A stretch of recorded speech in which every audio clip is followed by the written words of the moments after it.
Hey, what's up? I'm Mel. And I'm Cass. And this is the Hyperkin DuchesS.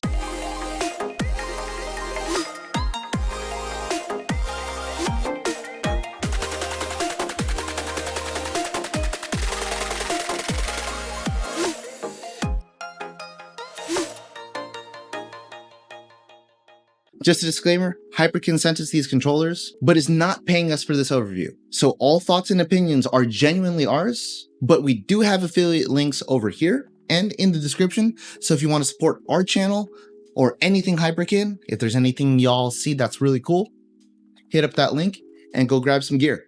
The Hyperkin DuchesS is compatible with the Xbox Series X, S, and Xbox One, as well as Windows 10 and Windows 11. So Steam games, Epic, all the good stuff on the PC, good to go. Not to mention, I tried it out with the Steam Deck and it is superb.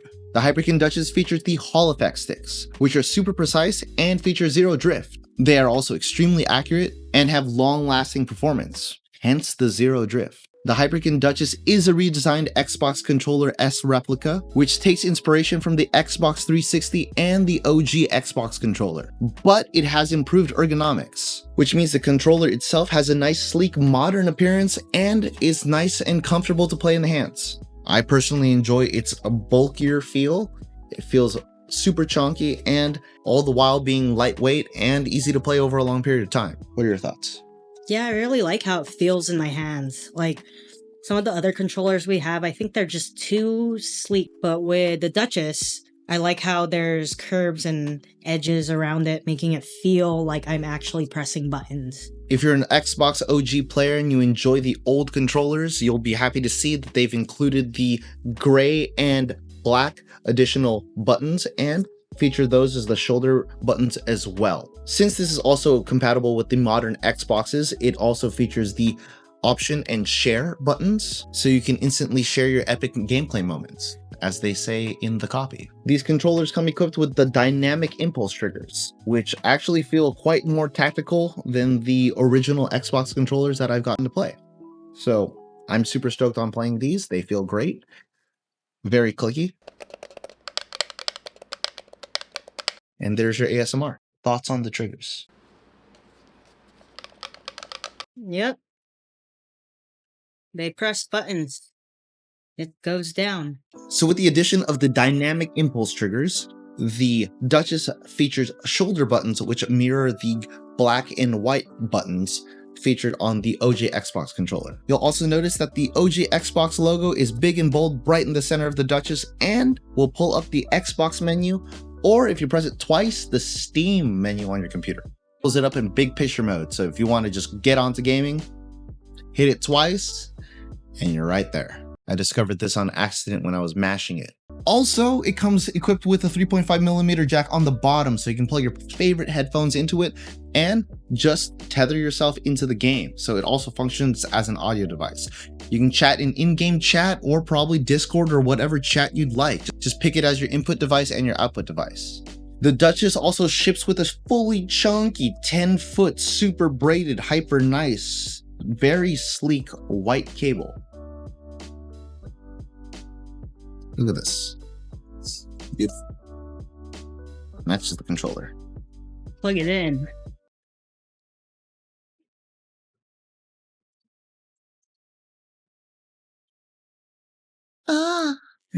And since it comes with the USB-C cable, you can expect all the advantages of plugging in with a cable, ensuring every input is executed instantaneously. The Hyperkin DuchesS is the final in the trio of the 3 replicas they've made in collaboration with Xbox. And if you grab these, you can expect the true nostalgic feel of playing the Xbox like the good old days before everything started sucking. And you can relive all the nostalgia, but now you can pay for it and not ask your parents to buy it for you like I did. And then borrow your friend's Xbox and deal with a red ring, and then feel really bad that you're borrowing his controllers. Shout out to Justin. Thanks for letting me have your Xbox that red ring and having me fix it while I played Xbox 360 by myself late because I couldn't afford one. So as for button layout and responsiveness, the thing that sticks out to me about the DuchesS controller is that the buttons feel very prominent and are not recessed. When I play on my other controllers, I personally feel like I have to dig in and the buttons feel nice, sleek, and flush. But because this is a more nostalgic feel, I can feel like the buttons are purposefully raised.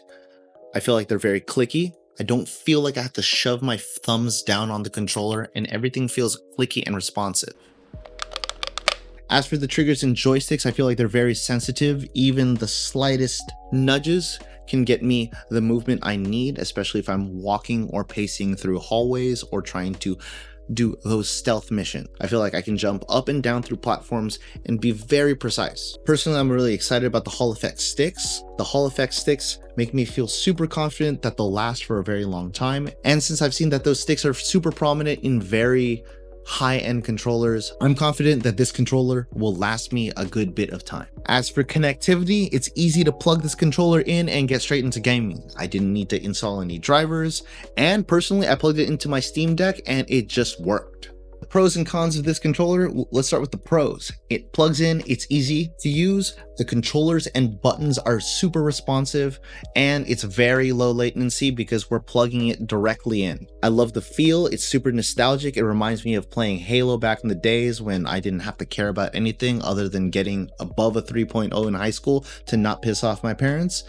Play Rock Band, Halo, Battlefield, Bad Company up until 3 a.m. with my buddies and my bandmates, and doing it all again every Friday. Super nostalgic, and just the look. It's the classic white. I could see myself getting a few stickies on this, just like the good old days, so I'm pretty stoked on it. And I like its modern redesign. It feels more like the Xbox 360 controller with a few bells and whistles.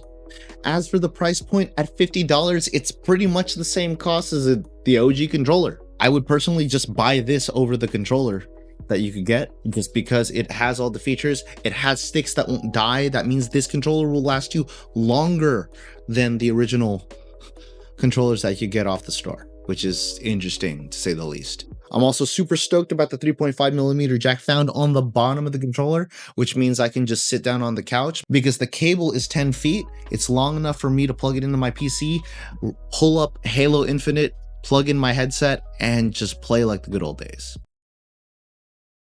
I hate saying that, the good old days. As for the cons, it doesn't have Bluetooth. And that's the only thing that I'm a little bummed out about, just because if I wanted to play wireless with the Steam Deck, or if I want to plug it into other peripherals and just not have to worry about the cable, that just isn't a thing. But I understand why they did it like that. They want to focus on the responsiveness and the low latency on the controller, which means that wired is the best way to go, and it means you don't have to fidget with the settings and get things to pair. Be honest, that process has been more frustrating for me than just plugging in a wired controller. Controllers and I don't do well together. Oh my god! Ah, I hate this. I hate this so much. I love that it's huge. Controllers that we've had in the past, like, I just don't like it sleek. Like, it makes sense for a phone sometimes, but sometimes but with controllers and playing games, I need something to hold on to. Like, I don't know if I'm a button masher. Maybe I'm a button presser. But, like, I need to feel the buttons. Like, I love how it's clicky. Because the newer kinds of controllers have some sort of, like, noise reduction within their buttons, I feel like I'm not pressing the button at all. Like, am I going? Am I jumping? Like, is it registering? I don't know. I like to hear, feel, see if these buttons and things are actually working in the game. So I'm actually not really familiar with the Xbox controllers. I think the last Xbox I had was Xbox 360, and even then I mainly played Rock Band. Okay, you know, my bad. So I'm not too familiar with the buttons. So while I'm playing, I have to remind myself like X means something else than A and B on a different controller. Talking. I played Ship of Fools, Overwatch, Fallout, as well as Crab Champions. And I would say Ship of Fools was probably the easiest because there were only a couple controllers. Fallout was pretty easy as well. Like the button placements matched up pretty well. I think the only one that was hard for me was Crab Champions, because it pretty much utilized all the buttons, and I had to remember, like, they had a left trigger, right trigger to fire from left or right because I was dual wielding. Overwatch for me was a little bit hard because I first started playing actually on mouse and keyboard with that game, and to switch to controller with little to no experience with was like a fish out of water. You just got to see it for yourself. This is the worst I actually I've don't ever played. Ever. I do not. And it's not hate on the controller. I just can't play. Ooh, LB. Okay, wait. Oh, what? It's opposite. It's opposite. Bruh, no. In certain games, there are vibrations, and that like took me out because I don't, mouse and keyboard don't vibrate. And yeah, you gotta just remember to hold it above the table while playing, or else it'll jump scare you. I don't like that. It's vibrating everywhere. You don't like the feedback? No. So in this section of the video, we are going to do a side-by-side comparison with the Duchess and other controllers in the space. So there's the Duchess, and this is the Xbox One controller. Right off the bat, this is smaller, and it doesn't have as many curves as the Duchess. Way less buttons. Buttons are less clicky. This is, yeah. When I press them, I feel, I'm hoping that it's inputting. I know it's made to be quieter. Dang, it feels like I'm half pressing it though. Personally, on the Xbox One controller, it feels like you need a wider grip, like a further out. The Duchess feels like you can just kind of have your elbows in, which is quite nice. This kind of feels like I need to do this, keep it on my lap, and then spread my elbows out. The controller is much quieter, which means you don't feel the instantaneous feedback clickiness that you get from the Duchess. And unfortunately, this one started to stick just really hard on me, and I don't use it anymore. So there's that. There's a lot less travel on the D-pad, which means in the Duchess, you have a lot more travel, which means you can be a lot more aggressive. And I feel like that old style giant unit shape, like circle pad thing, allows you to just put your thumb in the middle and then roll around, which makes it super easy and super nice to play. Yeah, it's all in all, I prefer the Duchess. We grabbed this 8-bit DuchesS controller a while ago, just because we wanted something that didn't disconnect on us. Yeah, so we grabbed the 8-bit DuchesS controller and grabbed one of its wireless dongles to go with it. To be honest, this one feels a bit more comparable to the Duchess. The sticks feel a little bit cheaper than the Duchess, and the shoulders have a lot more travel. The triggers don't feel as responsive, but the shoulder buttons feel a lot more Duchess-like. These ABXY feel a lot more like the Xbox One controller. The R and L3 buttons feel a bit more gummy. That's just my personal opinion. What do you think, Cass? Yeah, I get what you're saying from how it's a little bit wider, like the Duchess, but not as, not with all the curves. But I think it is just a width thing. Yeah, but like when I put my hands on the Duchess, it feels like the hands just naturally shape to your hand. So with these lines on the Duchess, I do feel like they serve an ergonomic purpose. I do feel like this raised area on the Duchess allows you to feel it in the palm of your hand, and it just gives them nice feedback when you play it. I do like the shape a lot more than the Xbox One controller, just because I don't have to have this wide stance to feel, or man spread and then rest my arms just to get a nice natural flow and lean forward. I can lean back, keep it in my lap, and keep it more close to my body and just have a better posture. I like this controller overall, and I'm stoked to be playing it in a lot more of my games. I never played Halo 2, so I'm probably going to run through this whole entire game with the Duchess.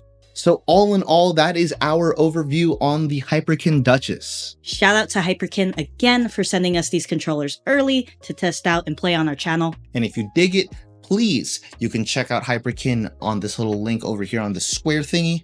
Use your phone to scan it, or you can check it out in the description if you are watching this on your computer. Just letting you know those are affiliate links, and any purchase you have through those links does help out DayNightDuo, the channel, and Hyperkin. Thank you, Hyperkin, again for helping us out and sending us these controllers.